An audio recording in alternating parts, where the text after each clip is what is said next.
Game na ba?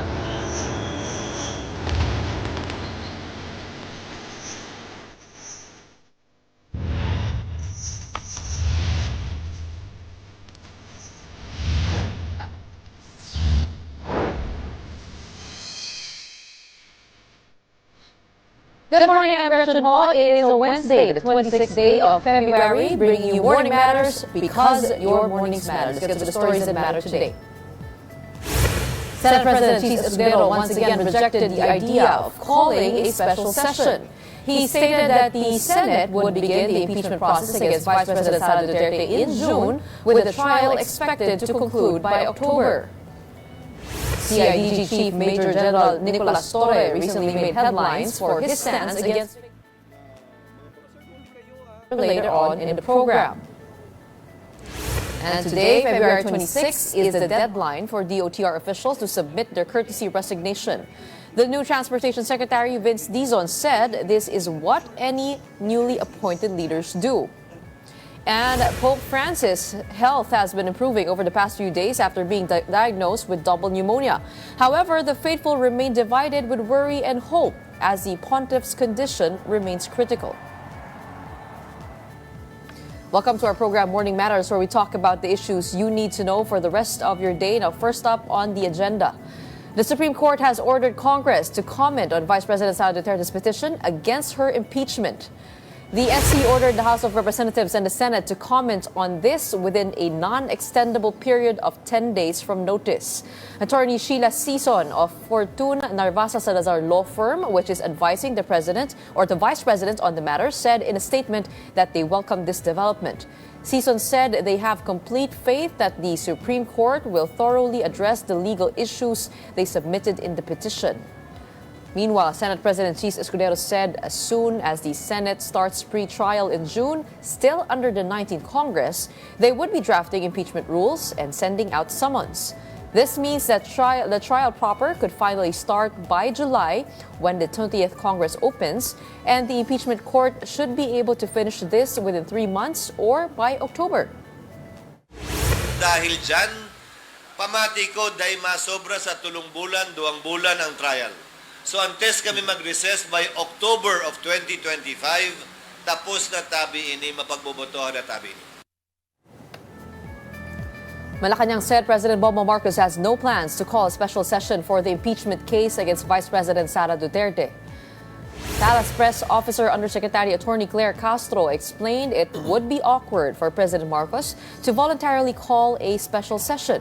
She added that a special session can be called if senators themselves request it. The palace also noted that while the 1987 Constitution states that the Senate shall forthwith proceed with an impeachment trial, the law does not specify how quickly this should move forward. It would be an awkward position on the part of the President to voluntarily call for special session, considering that there is this ongoing intrigues that the President is behind the impeachment proceedings. New Transportation Secretary Vince Dizon is carrying out a purge in the agency. Dizon marked his official day as DOTR head with a memorandum asking incumbent officials of his new agency's central office to submit unqualified resignations by today. He said this is what any newly appointed leaders do. It's just a simple gesture, of goodwill and good faith to the newly appointed leadership, which will allow the newly appointed leadership to find the best personnel to do the jobs. House leaders commended Major General Nicolas Torre III for his firm stance against fake news and misinformation. This came after he filed legal action against a Cebu-based political vlogger who posted a fabricated photo on social media showing him in a hospital bed and implying he was sick. Last week, Torre also filed complaints of inciting to sedition and unlawful utterances against former President Duterte over his remarks about killing 15 senators, so all his bets would win in the midterm elections. And now joining us here in the studio to talk about that and more, we have PNP CIDG Chief Major General Nicolas Torre III. Welcome to Morning Matters. Good morning, ma'am. All right. There's several House lawmakers have hailed you for your efforts against the Cebu-based vlogger, but there are also groups who are citing concern over this, over a possible abuse of authority, at the very least, a possible conflict of interest. Kayo po ang PNP-CIDG chief. What would you say to that? Well, first and foremost, I would like to thank the lawmakers for expressing support to our actions. And sa iba namang mga grupo na nagsasabing may conflict of interest, parang it is a public crime. Everybody knows that it's a crime being committed. A crime has been committed. And parang napaka-unbecoming naman kung CIDG chief ako at may mauna pang mag-complain at kailangan pang i-push kami or i-push ako para mag-file ng complaint na ito. So, talagang ginawa ko na ang dapat na trabaho ko naman in the first place. I-file ko ang kaso. Wait, tell us all about the complaint that you filed. What was it exactly? And before, this was before the anti-cybercrime group. Tama po ba? Yeah. Well, ito isa sa marami. Hanggang ngayon nga, may mga fake news na naman na lumabas. Ito si Abines, marami na namang pinalabas na fake news. Itong vlogger na ito. So, ang isang particular na fake news na talagang masyadong vitriolic, how do you say that? Masyadong foul. Is one morning I woke up with a phone fully loaded with messages of concern sa mga kaibigan, kakilala, at saka sa mga well-wishers. Kung ano nangyari sa akin. Because he said that I'm critically ill and posted a photo of me supposedly in that bed. Pero hindi naman totoo. So, sabi ko, nagagawa nyo ito, subukan natin at pakita ko sa inyo na itong ginagawa nyo ay mali. So, just like any law-abiding citizen, nag-complain ako sa ACG, ACG took my complaint and then brought it to the court, asked for a search warrant from a judge. Ito nga, binigyan ng search warrant. Pagkatapos naman ng lawfully searched ang kanyang bahay, lawfully confiscated ang kanyang mga gadgets, bigla na lang iiyak-iyak siya at pagkatapos sabihin niya, kung ano-ano mga rights ang violated. May court order nga eh. Yun ang dapat maipaintindi sa ating mga kababayan na ang ating ginawa ay pinadaan natin sa korte. Korte na hindi pwedeng diktahan ng pulis. Okay, so yung complaint po, puntahan po natin yung photo, no? Ito po ba ay totally fake? I mean, or kumuha po ng dati yung Well, litrato? obviously, ang mukha ay akin. Pero ang katawan hindi akin. I've never been to that hospital. Actually, hinahanap ko yun dahil naging gwapo ako bigla doon eh. Aba, teka muna. Kung maging gwapo ako doon, pupuntahan ko yun ha. Okay, so totally fake. Plinaster po yung Yeah, ano. nilagay lang ang mukha ko doon. What was the complaint exactly? Cyber libel. It's a libelous publication. Okay, and then the court granted a search warrant. Yes. But under the rules of court, a search warrant must describe the place to be searched and the things to be searched and seized. Ano po yung nakalagay This is dun a little bit different. This is a warrant to search, seize, and examine computer data under the Cybercrime Act. Ito. So, hindi ito yung ordinary na nakikita yung search warrant na this is a new search, this is a new, hindi naman new, kundi relatively new kumpara sa mga dating pagkakaalam natin. Ito ay hindi lang yung cellphone at saka yung computers ang isa-search na kukunin ang item. Inaalaw kami na buksan ang computer, examine ang laman. Were you part of that serving of the search warrant? Mga tao ko. May mga nag-provide kami ng security doon sa ACG na nag-serve ng WSSECD ang tawag nun. Warrant to search, seize, and examine computer data. And what exactly did you seize? We seize the gadget and then isi-seize yun, i-examine ang laman noon. Kasi, the complaint is like this. There is a malicious and libelous posting. Ganon ang procedure niyan eh. Wala pinagkaibahan sa ginawa ko nung ako'y nasa Quezon City Police, yung regarding sa series ng bomb jokes sa mga eskwelahan. So, may posting. So, sa posting na yan, pag libelous yan, kung sino ang tinamaan, whether it's a public person, private person, or a public official, or whatever, pwedeng magpunta sa ACG para first and foremost, i-identify mo na yung tao. So, ina-identify. And mind you, pag terrorism cases, the social media platforms are very cooperative. At saka sa mga Kailan crimes niyo po committed. final yung complaint? Anong So, natandaan niyo pa? Anong date? siguro 3 days before, 4 days before nung Saturday na yun. Kasi pag file mo ng complaint, identified na yung tao. And then, nag-surveillance at binerify nung ACG yung tao plus ang kanyang address. And then we went to a judge and said, ito po yung aming suspect na nag-file na nag-post nitong libelous remark na ito, libelous photo na ito. And then, para ma-strengthen yung case na yon, we asked for the search warrant. So, grabe, dumaan kami sa... So it was a laptop and laptop and a cell phone, yeah. Oo. What were you hoping to find? We will find the original posting there. Na itong laptop ang ginamit. Kasi yun ang kailangan eh. Sa'yo itong laptop na to, ito yung posting mo. Dito sa laptop mo. Ito yung nakita namin. To verify that it was your post, that's number one. Yes. Number two, how about the fabrication of the photo? Alleged fabrication. Ang bottom line dyan. Ano po nakita niyo doon? Pag makita yan sa laptop, nakita na sa laptop ang original post eh. Na talagang siya ang Jun Abines na nag-post nitong... So yun lang po hinahanap nyo? Yun lang. Wala nang iba pang kailangan? Wala nang kailangan. Itong kanyan, pinakasimple para maintindihan ng ating mga kababayan. Sa isang compound na mataas ang mga pader, may nagpapaputok. Identified yung tao. Hindi mo naman pwedeng pasukin ka agad yun at kunin ang kanyang baril. So pupunta ka sa judge. Judge, itong tao na to, merong baril yan. Naririnig namin nagpapaputok. Pahingi yan ng search warrant para legal naming mapasok ang kanyang bahay at masis ang kanyang property. Because doing the thing, papasukin mo ang bahay ng isang tao, isis mo ang property without any court order, that's a very, very big violation, constitutional violation yan. Yan yung mababiolate mo ang Bill of Rights na nag-assure sa lahat ng Pilipino na you are secured in your right sa home, property, and everything from unwarranted searches. Which is the argument of Jun Abines na hindi daw inantay yung lawyer niya and this was done without the presence of an attorney. Kita mo naman yung mga ganong klaseng... ang mga... Yan yung hihintayin ko sa kanyang counter affidavit.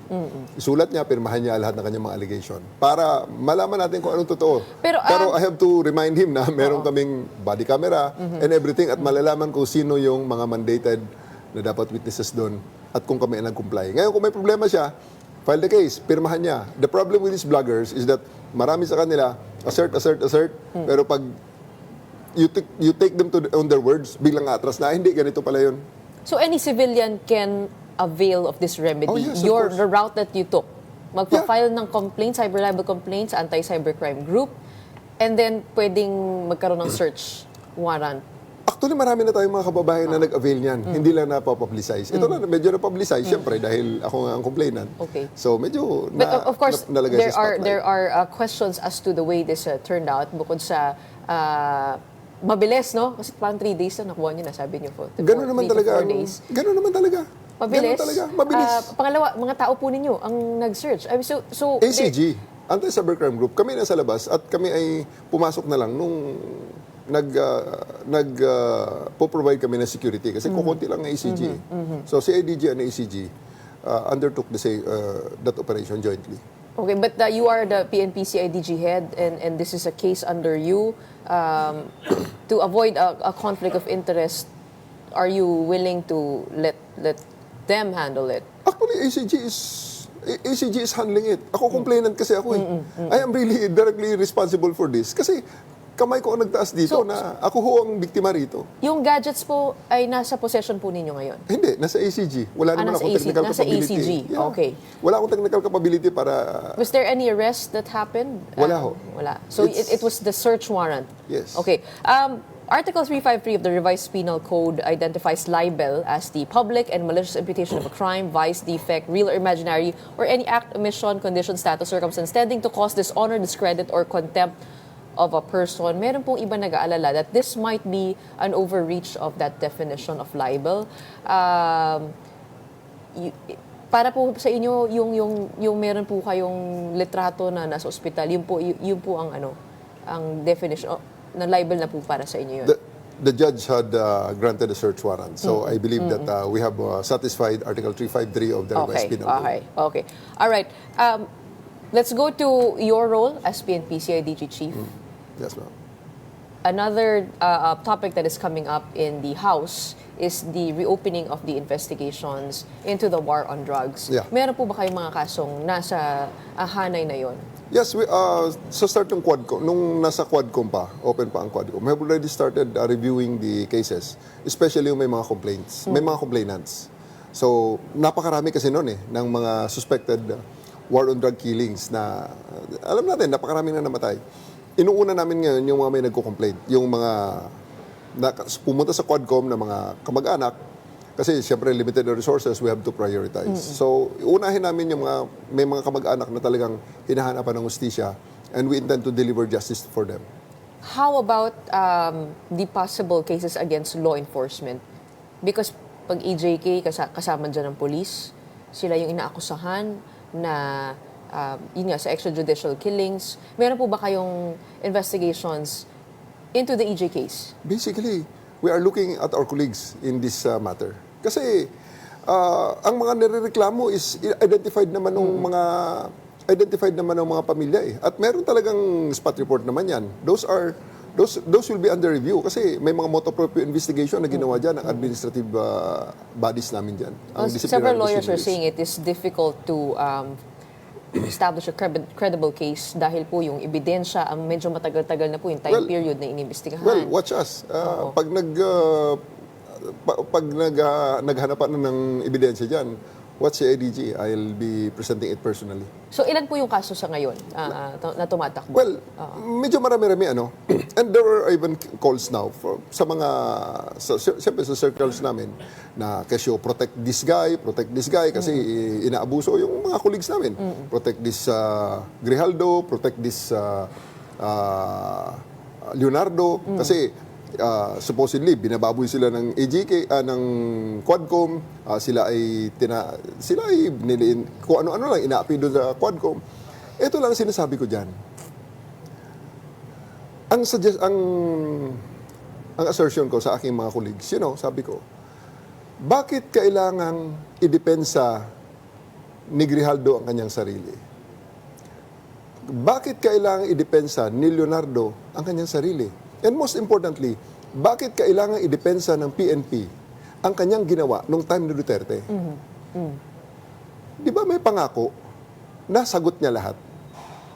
This is the time already to ask him on his word. Nangako kang sagot mo lahat. So dapat, kung may akusasyon kay Leonardo, may akusasyon kay Grijaldo, may akusasyon kay kung kanino pa man. Sagot lahat ni President Duterte? Yes, sinabi niya eh. Diba? So, is the investigation leading towards him? Meron po ba kayong inimbestigahan na reward system dito sa PNP? Kasama yan. Kaya nga, sinasabihan ko sila eh. Pero paano mag-i-establish ng evidence? Pulis ako eh. I'm a senior officer during the time. Ano po inaasahan po natin na ebidensya? I'll present it at the proper forum. Okay. Pero palagi ko sinasabi sa kanila, look at me straight in the eye. You guys, look at me straight in the eye. Tell me there's no reward system. Look at me straight in the eye. Tell me that... Sa mga pulis po? Yes. That there's nothing like that. There's no order to do that. Tell me and... Kailan po inaasahan na lalabas po itong findings po ninyo? Hinihintay na natin ang utos sa akin kung kailan natin ilabas yan. Because at the end of the day, it has to be... There's no justice kung walang... There's no closure kung walang justice eh. Di ba? So, ayusin natin sa amin, ang prinsipyo ko rito, ayusin natin pag-imbestiga, no matter kung sinong tatamaan. Kasi at the end of the day, we have to give justice sa mga victims nito. Okay? Kaya nga, ang bottom line, nangyari ito dahil may nangako. Na at the end of the day, gaya niyan, si Kian, namatay. Presidente pa si Duterte na sila ay ma-convict. Nasaan ang pangako? Akala ko ba sagot niya lahat? Okay. Ngayon, tinanong na siya sa House eh. Tinanong kung may order ba. Kung ano-ano mga palusot na ginagawa eh. So, ito, we will pin him down with hard evidence. When you say him, it's the Duterte, former president? Yeah. Okay. And all the other guys na mga enablers niya. Speaking of utterances. Nabanggit niyo po sa previous interview po natin na you are looking at establishing a pattern of unlawful utterances against the former president. Kasama na doon yung kill remark niya.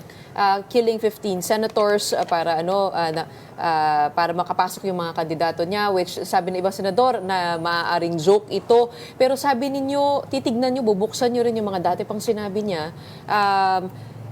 Kasama po ba doon lahat ng sinabi niya during his 6-year term? Hindi po ba para meron siyang immunity from suit noon, nung panahon na yon when he was sitting president, or wala na yun ngayon? I'll consult with the legal office, with my legal team regarding this matter. Pero sa ngayon, finailan ko siya ng kaso doon sa kill remark niya about sa 15 senators. Yun lang muna. Very specific Yes, that. very specific yun. Ngayon, tinitingnan namin kasi I think it will be part ng aming ebidensya ang predicate noon leading to that remark. Kasi napakarami niyang ginawa eh. Anong mga remarks niya? Pag assume niya pa lang, papupulahin ko ang dagat ng Manila Bay, patabahin ko ang mga isda. There were times in the course of so many interviews, inamin niya na during his time as public prosecutor, he is planting evidence, he is sowing intrigue. And at the end of the day, pag pinatulan ang kanyang sinabi, sasabihin na lang na joke only. That's very unbecoming because for so many times when he pronounced that, when he said that, it's part of policy. Kasi elected leader siya at that time. Ngayon, hindi na siya leader. Kung ano-ano pa rin intriga, ang sinuso, mga bagay na dapat pabayaan niya na lang muna yung presidente. 31 million ang mahigit ang boto ng presidente. So, this is the elected president. Pero nasa inyo po yung kalbaryo ng finding reasonable certainty of conviction here. Kasi sinabi niyo po last week actually, ang pinaka-simpleng explanation dyan, pag upo niya sa inaugural speech niya, ano ang mga pangako? Pagpapatayin ng mga adik, anong nangyari? In the first 2 months, ang daming namatay. I mean, establishing the link between the two of that is a different thing altogether. How do you plan to do that? Well, first and foremost, ito sige, sabihin natin hindi niya ililing sa kanya. At the end of the day, solvein natin kung sino mga pumatay nun. Yun na lang, pinakasimple. Kasi at the end of the day, yung marami doon ang tandem, na unidentified ang mga bumarel, unidentified ang mga pumapatay. So, ang pinalalabas na ang mga drug syndicates ang nag-aaway-away sa turf, na nagbabarilan, nag-aagawan ng teritoryo at nag-aagawan ng customer. Sige, tingnan natin. Because, andyan naman ang science eh. The crime laboratory is there. Let's see kung anong sasabihin ng crime laboratory. So, inaasahan niyo po magsalita itong mga na-involve dito sa mga patayan? I think that's the only recourse or the only hope for them para magkaroon ng leniency if ever. Kasi pag tinutuon natin ang investigasyon sa ngayon, at makikita natin. May nagtatanong po kasi kung nasaan yung maraming baril. I mean, kung may nanlaban, dapat may baril. Isa yun sa tinitingnan natin ngayon kasi i-review na namin ng crime lab and we are looking and we are finding a lot of holes. Lot of holes. Maasahan po ba natin ito bago magtapos ang termino ni President Marcos? Oh, definitely. Definitely. Hindi matatapos ang 2028 ito. Hindi magtatagal ito. At ito'y malalaman natin ang katotohanan dito. Alright.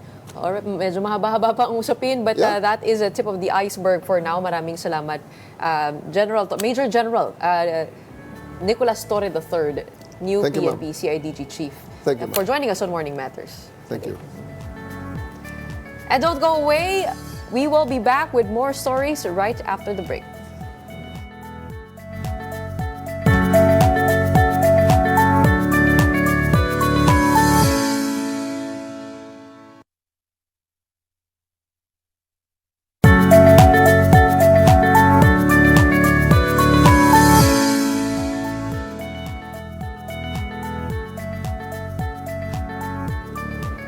Welcome back. You're still watching Morning Matters here on One News. The Supreme Court held its second oral arguments on the transfer of 90 billion peso PhilHealth funds. Associate Justice Amy Lazaro Javier noted COA's observation that the state insurer's financial statements in 2021 had misstated liabilities and overstated assets. It appears the negative equity of PhilHealth now amounts to more than 816 billion, leaving questions as to whether or not PhilHealth is already bankrupt and can still sustain operations. Meanwhile, health reform advocate Dr. Tony Liachon lodged a petition at the Supreme Court to question the zero subsidy for PhilHealth. He called this a blatant violation of the provision of the sin tax law, which allots majority of tax revenues to PhilHealth.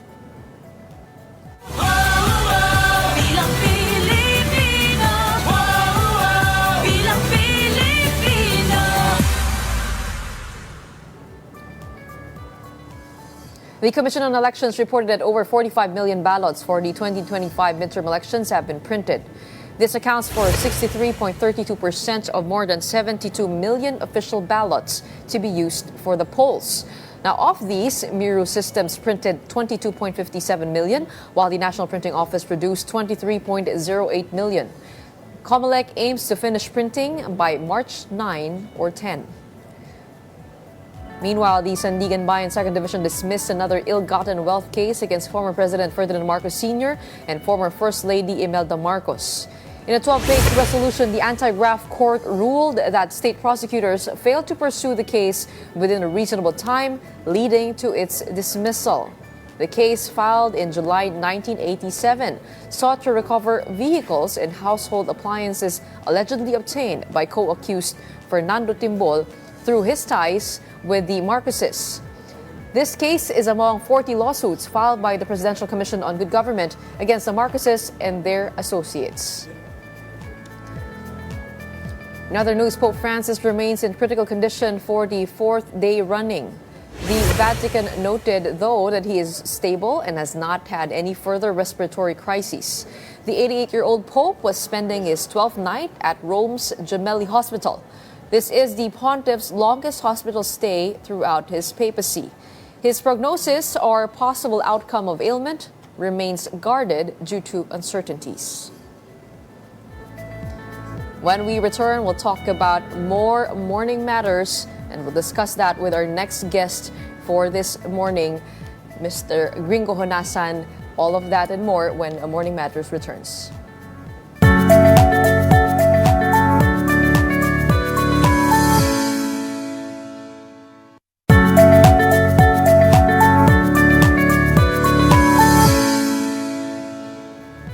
I'm Gretchen Ho, and this is Morning Matters.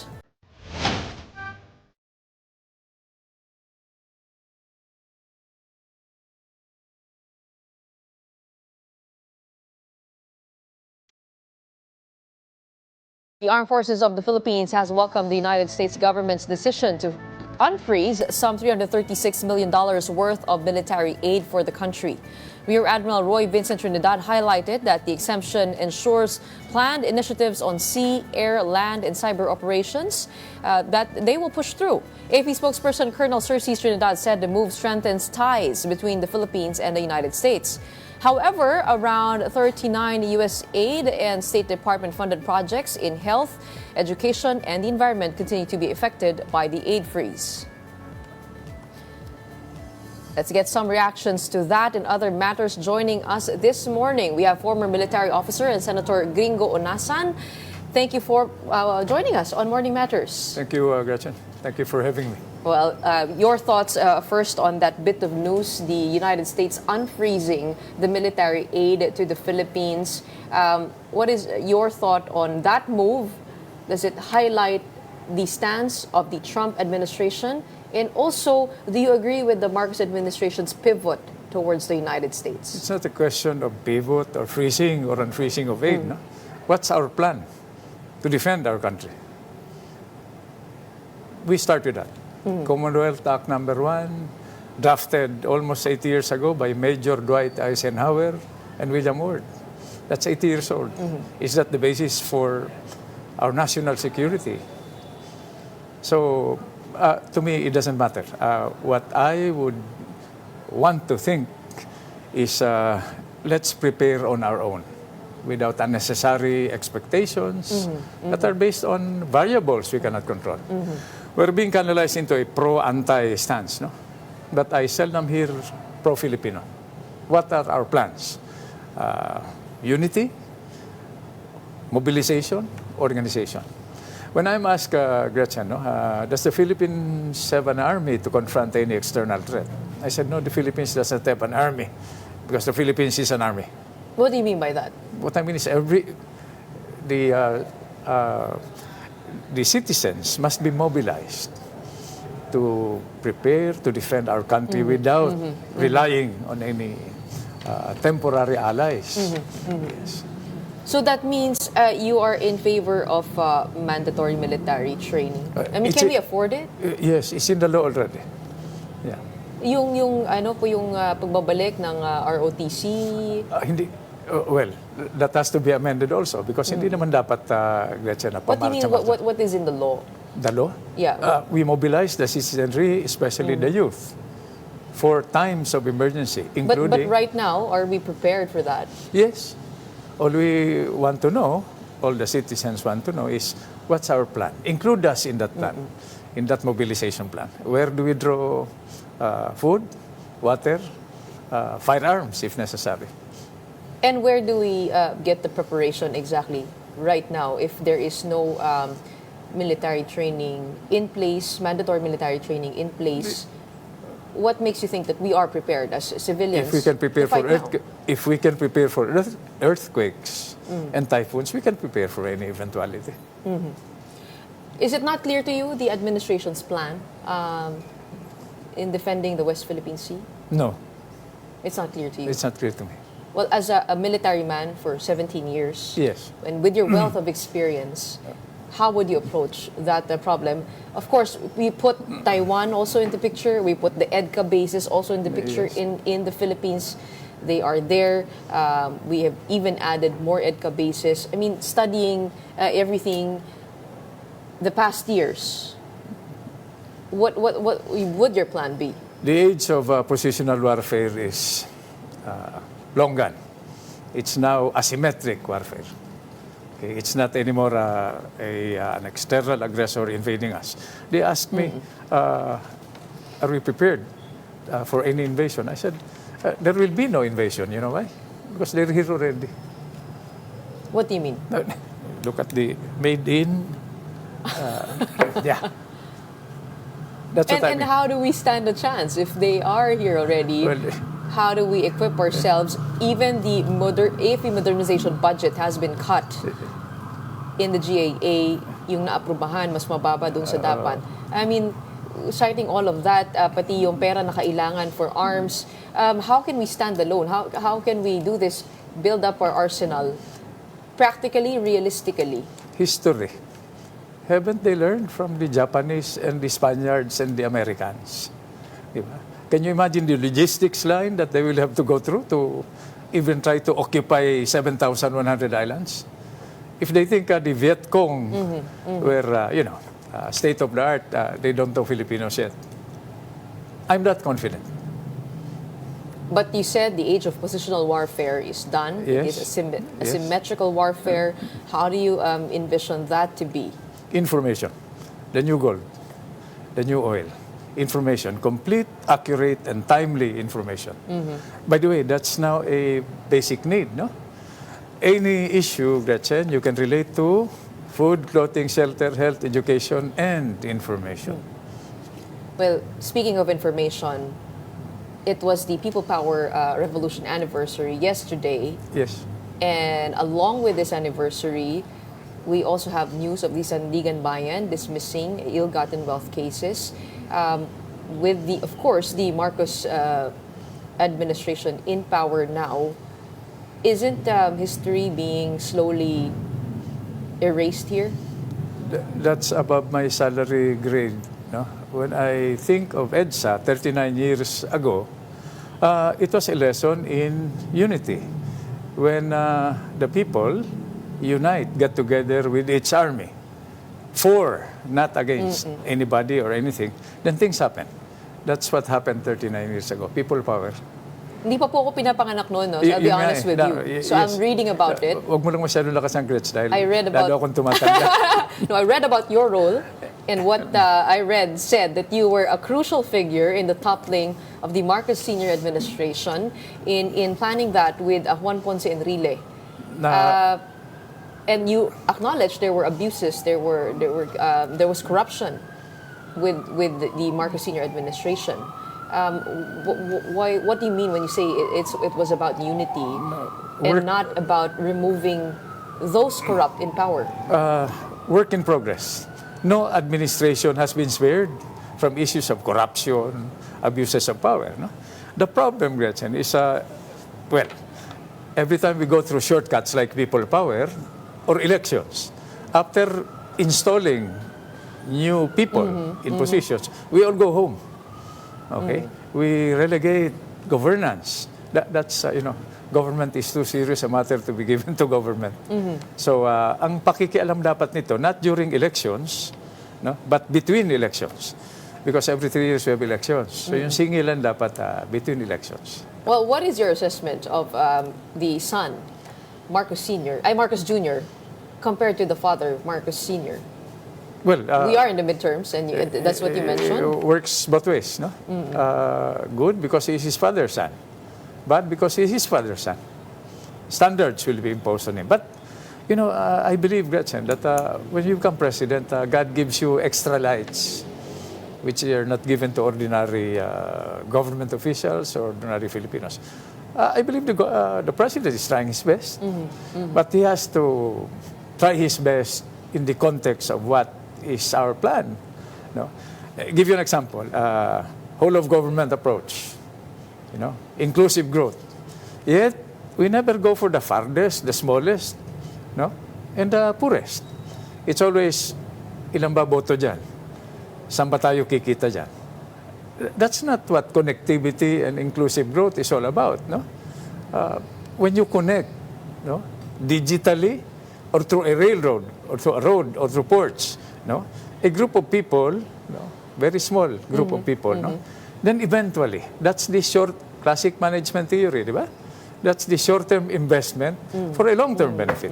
Pag kinonect mo, dadami ang tao, dadami ang butante, at pag dumami ang butante, dadami ang tao, kikita ka rin naman. Well, what do you think can this administration do to become pro-poor? Because sinabi nyo, yung mga maliliit hindi na nabibigyan ng hindi sila nabibigyan ng pansin. But the President Marcos, for example, already appointed DOTR Secretary Vince Dizon, who was seen in the past days commuting. Sinasabi niya itong mga connectivity in transportation, ayusin daw niya at the end of Marcos administration's term. I mean, what is the President lacking in terms of achieving what you said, to become more pro-poor? Let's define poor. What is poor? Threshold ba yun ng 12,000 pesos a month? What's poor? Di ba? So my platform, I'm running by the way, no? Yes, you are running again for senator? Yes, for senator, di ba? So what is my platform? Security. Seguridad ng pagkain, pabahay, pagpapagamot, edukasyon, at saka impormasyon. Di ba? So, traffic, land use. By the way, Gretchen, I forgot. It's good I remember, no? Every 30 years, our population doubles. In 1986, nangyari yung people power, no? We were 55 million. Ngayon, 120 million na tayo. Ano ibig sabihin nun, di ba? Pag nagdoble, didoble rin yung pangangailangan sa pagkain. Di ba? Pagkain, government services, mass transport. What did we do? Well, let's go first to food security, because that is a problem that yes. is very difficult to solve. I mean, everybody will say that they want food security, they want sustainability, and they want less imports, more exports, and for us to be able to supply our own food. But what is your practical, concrete solution to that words, okay?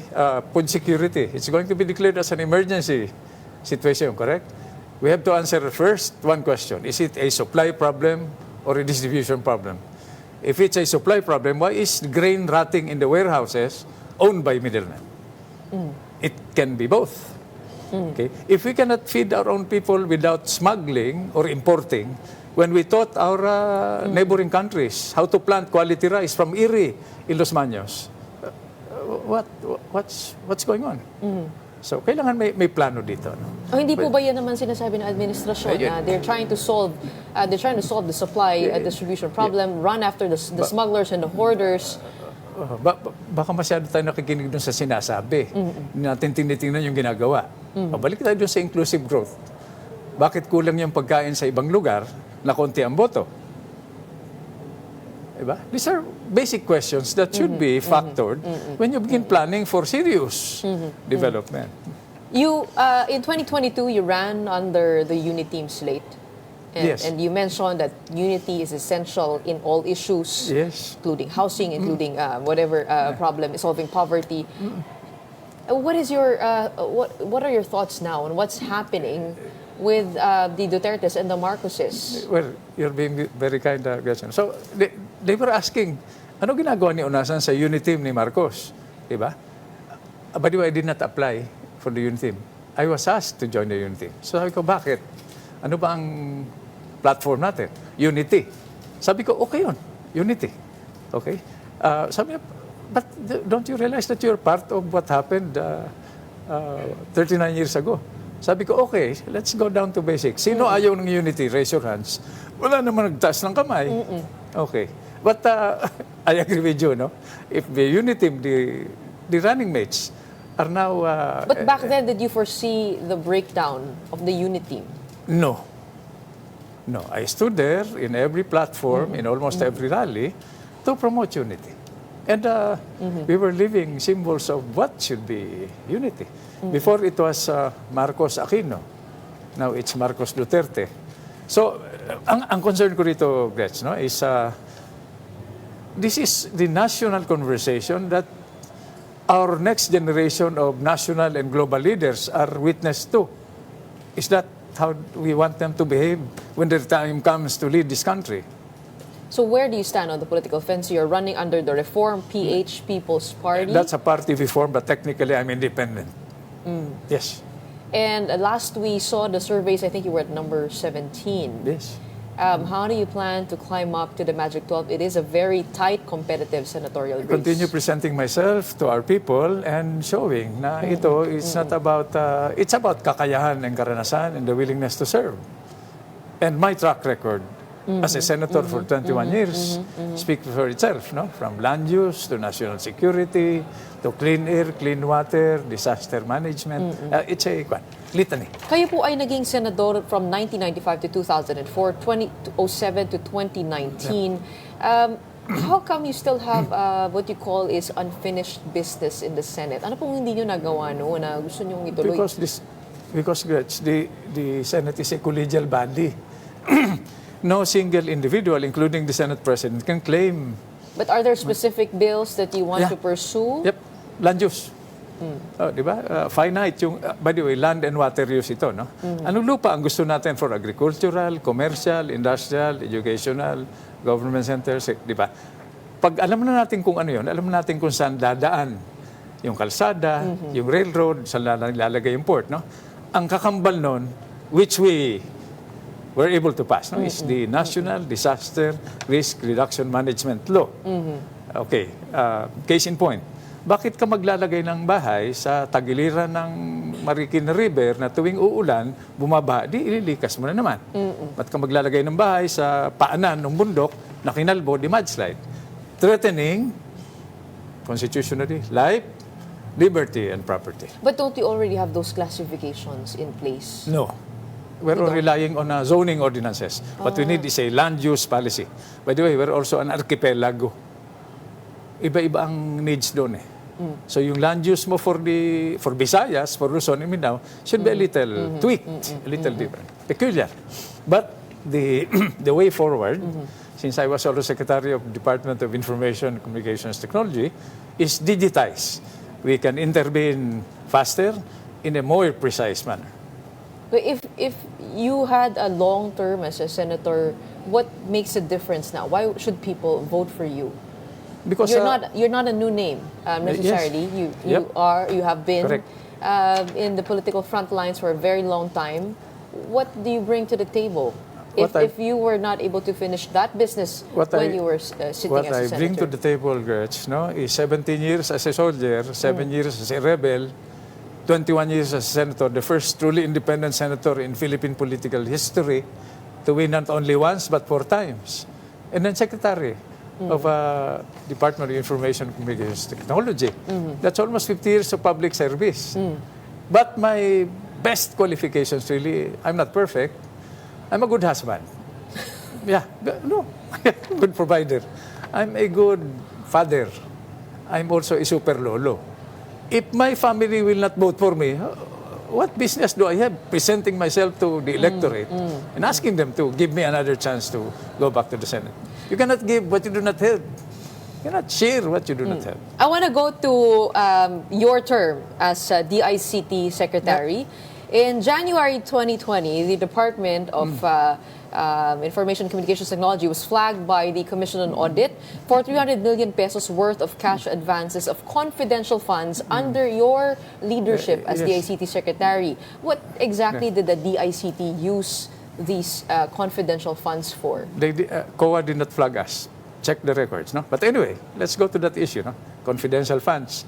We used it to address the hacking of one important sector, which we reported to the President.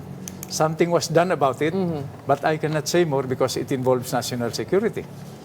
We're being hacked on a daily basis by temporary friends and allies. For whatever reason, I do not know. But if you go by our record as the ICT Secretary, 800% increase in broadband, 500% increase in free Wi-Fi. But my term was cut short because I ran again under the unity. Yep. Okay, you mentioned you cannot mention things because they are of a confidential nature. By the way, we reported to the Office of the President, which the Office of the President did something about it. It arrested the threat, cyber threat.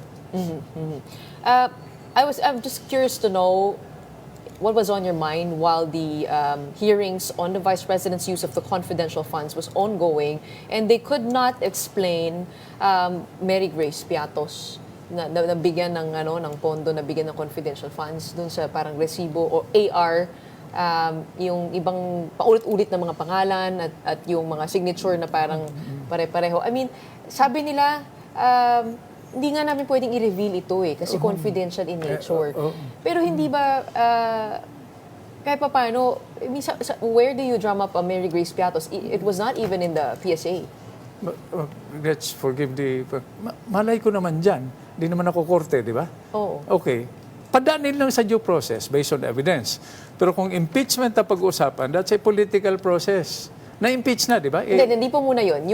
Yung VP's use of confidential funds, the office's use of confidential Bakit tinawag funds. na confidential funds, di ba? It's subjected to special auditing and accounting procedures. Sealed envelope yan. No? And there was a notice of disallowance from the Commission on Audit. I cannot pass judgment on that, no? But let it go through the process. Yun lang, si Presidente, pinag-usapan natin yung sinabi. Okay? Sabi ng Presidente, impeachment is a waste of time. It will drain our resources. In the middle of elections.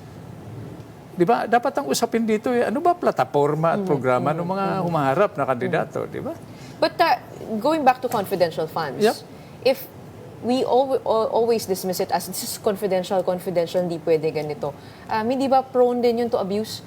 Malay ba natin kung sino nakatanggap ng pera na yun? Ganun lang kadali. At I think there were questions on the disbursing officer also.